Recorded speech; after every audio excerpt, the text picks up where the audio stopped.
Momen Amin Rais sampai harus menunggu Prabowo Subianto untuk bersalaman terekam kamera dan viral.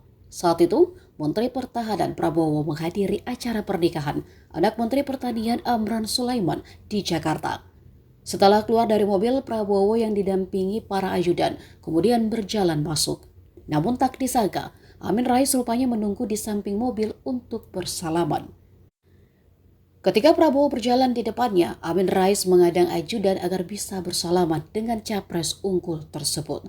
Reaksi Prabowo terlihat sedikit terkejut, namun tetap mengulurkan tangan untuk salaman. Diketahui Amin Rais adalah salah satu sosok yang menentang Gibran Rakabuming Raka maju Pilpres 2024 mendampingi Prabowo.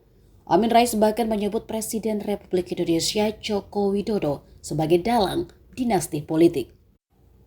Dikutip dari Kompas.com, Bapak Reformasi 1998 Amin Rais menyebut dinasti politik yang dibentuk keluarga Presiden Joko Widodo merupakan puncak pengkhianatan reformasi.